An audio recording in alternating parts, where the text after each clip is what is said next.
I confess, when my oldest child, my son Sam, was in high school, I was college obsessed. The moment it occurred to me that he would be applying to college, I thought about that and I worried about it a lot. Where would he go to college? How would he apply to college? How does that even work? Would he get into a good college? I became that parent that you did not want to sit next to in an auditorium or run into at the grocery store. Because if you did, I would somehow steer our conversation to the topic that was on my mind, seemingly unaware of your utter lack of interest in the topic of college. I'm sure parents were avoiding me, but that would soon change. Now parents are drawn to me just to talk to me about this topic when their children are applying to college. Because although I was gripped by college obsession at a time when I had been a trial lawyer for over 15 years, now I work as a professional college admissions consultant. I want to talk to you about how college obsession can be a force for good in the lives of students, children, when they're applying to college, and how the help of adults and parents can be natural and right. Let me start in the beginning. When I was 9 years old, my father, a lawyer, took me to work with him. It was extremely exciting to go to work with Dad because it meant going to downtown Detroit, where he worked in a classic Art Deco skyscraper, the Guardian Building. It meant rides on shiny elevators and lunch at a diner. On that particular day, on our way to lunch, my father had to duck into another building to meet with a lawyer. He asked me to wait in the lawyer's waiting room.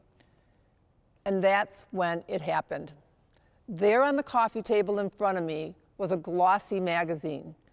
The building on the cover was made of large limestone blocks. It had arched doorways. The doors were made of a rich mahogany. It had brass hardware on the door.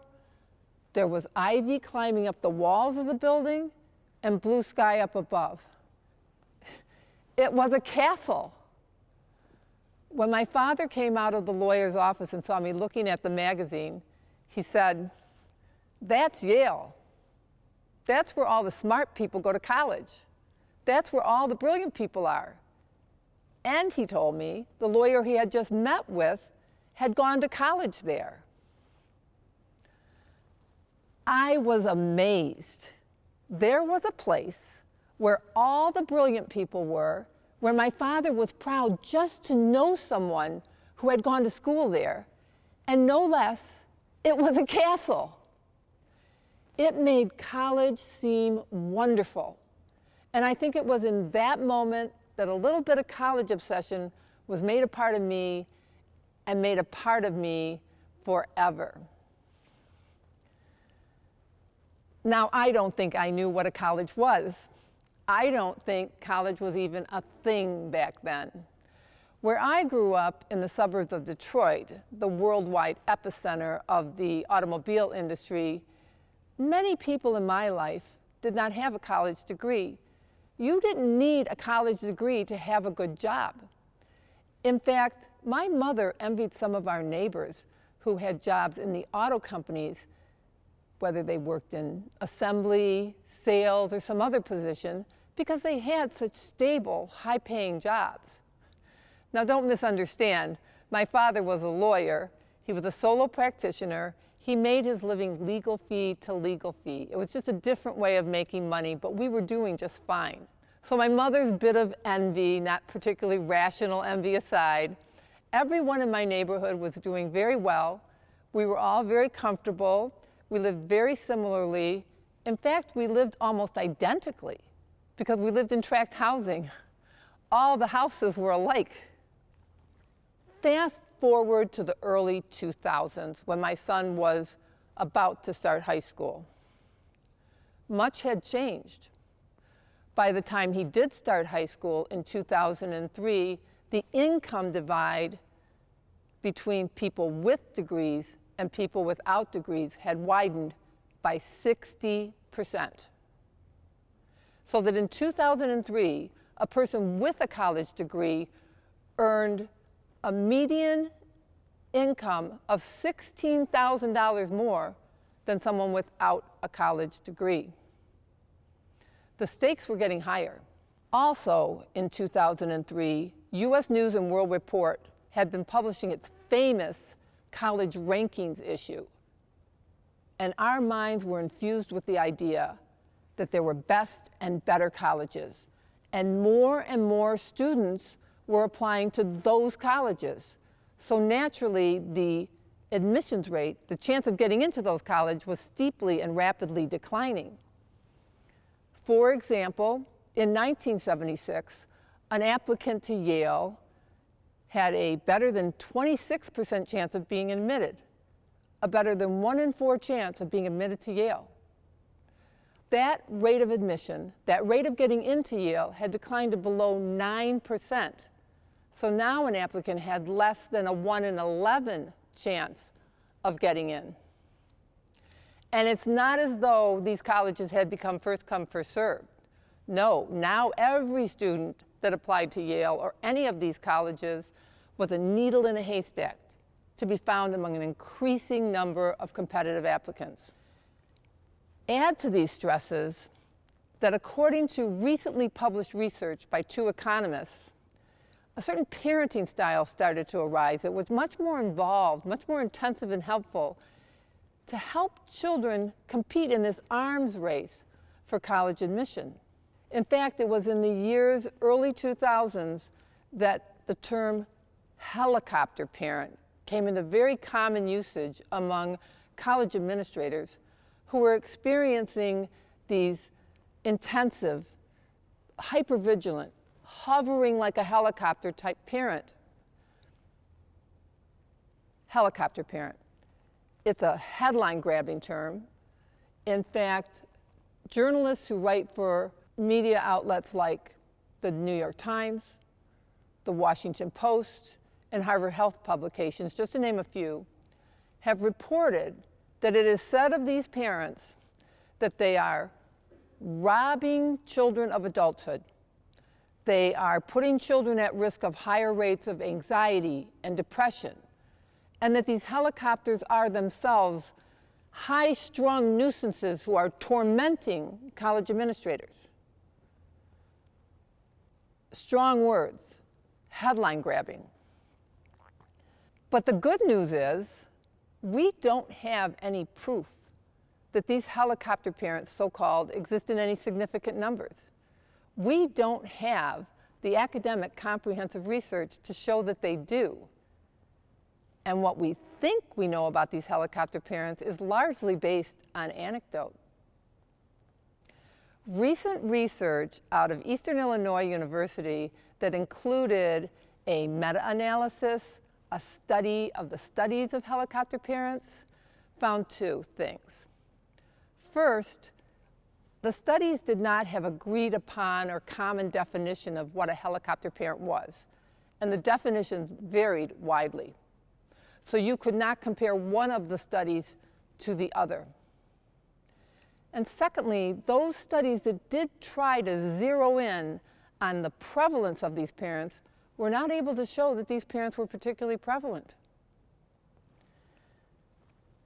Now I can hear my friends in the teaching profession, my friends who are college administrators, thinking to themselves, how can anyone deny the pervasiveness of these pushy parents? You're thinking, I know. I just had one in my office yesterday. My coach just had one on his field last week. I feel your pain. I recognize your cognitive dissonance. I'm not saying that those parents don't exist. I'm not saying they're a myth. I am saying that they are grabbing all of the attention. They are the anecdote-worthy ones that are grabbing the headlines. And they may be outliers. I'm asking for you to rethink. I'm asking for a reframing. 2 suggestions. Let's shrink the concept of the helicopter parent to match the research that we do have. More research may be needed, but for now, let's shrink that concept. And secondly, let's embrace a new concept to talk about helpful, involved parents. I suggest the tow truck parent. It's a humble term, and believe me, being from the Motor City, it pains me to name any vehicle by a humble name. In the Motor City, we name new vehicles racy names, marketing-worthy names.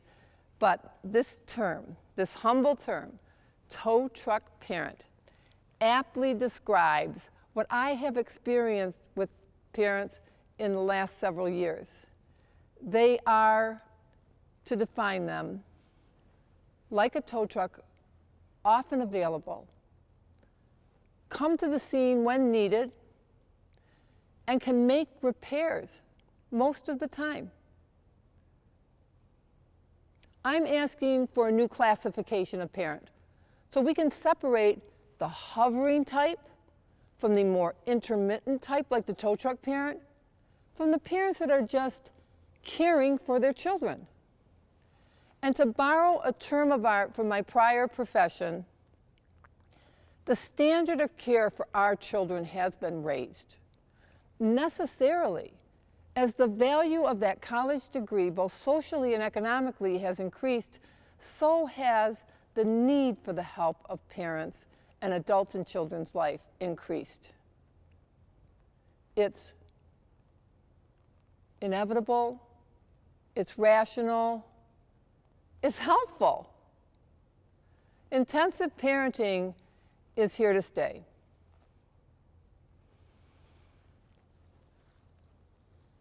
College obsession. When I talk about college obsession, many people inextricably blend it with the idea of this intensive parenting. But college obsession is neither a type of parenting or linked to any particular type of parenting. Other people, when I talk about college obsession, think that it is a frenzy for admission to one particular star-studded school or dream school. That is not college obsession. That's college consumerism. Not long ago, when a group of wealthy and powerful families, including Hollywood celebrities, brought the armored trucks to the curbs of colleges to cheat and pay their children's way into the colleges, that was college consumerism run amok, and run amok all the way to criminal behavior. In fact, it was ultimately a part of a criminal investigation called Operation Varsity Blues. Any college process that involves a parent in an orange jumpsuit is not college obsession. What college obsession is a desire to be, as my father put it, where all the brilliant people are. To modernize that idea, it's a desire to be where you will learn and where you can learn among others in a collaborative setting.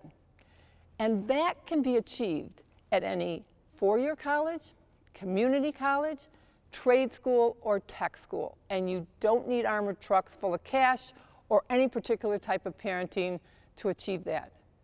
College obsession is the secret sauce that motivates young people, everyone, to seek out higher education of every type and at every level. So in my own case, when the time came for me to apply to college, I told my father, I want to go to Yale. After all, that's where all the brilliant people were. My father just looked at me and said, people like us don't go to Yale. Gone was that dad who so admired education and intellectual life and romanticized that castle that I was seeing. And in came a very practical man who had 6 children. It would have been very expensive to send someone to Yale. And from a working class, all-girl Catholic school like mine, it was never imagined, much less done.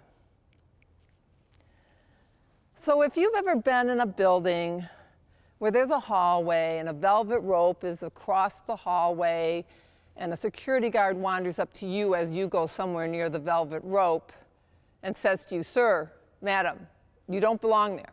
Don't go there." You know exactly how I felt when my father said, "People like us don't go to Yale." And you may think, what a shame. Your dad could have encouraged you, or he could have been a tow truck and taken down the velvet rope. It doesn't matter. What he did for me was more important, and it's what I want for everyone. My father gave me that little bit of college obsession in that lawyer's office so many years ago, and it is what carried me through my life, through my education, and importantly, it was passed on through me to his grandchildren, my children. So when the time came for my 4 children, each in their turn, to apply to college, my husband and I had raised them to revere education, to enjoy education, and to have a little college obsession, of course. But now we took the velvet rope down, and they were allowed to apply widely. So my oldest son, Sam, unlike me, did apply to Yale. And he did get into Yale. He didn't go to Yale. He chose to go to Harvard. My other 3 children all had similar opportunities. They were allowed to apply widely. They were admitted to several selective and Ivy League colleges. My second son, Joey, chose to attend MIT. My 3rd child, my son Tom, chose to attend Harvard. And my youngest, my daughter Annie, chose to attend the University of Michigan. Go Blue. So you see, that spark that my father gave me, that's what helped. And notice that he also spoke the truth. People like us don't go to Yale. We go to other colleges. And I honestly believe that my children attended the colleges they did because of that spark transferred to me by my father in that office of that lawyer so many years ago. And I think it's why I do what I do today. So I encourage all of you to have a little college obsession, to have a wonderful life in higher education. A little college obsession never did anyone any harm, and it could be a force for good.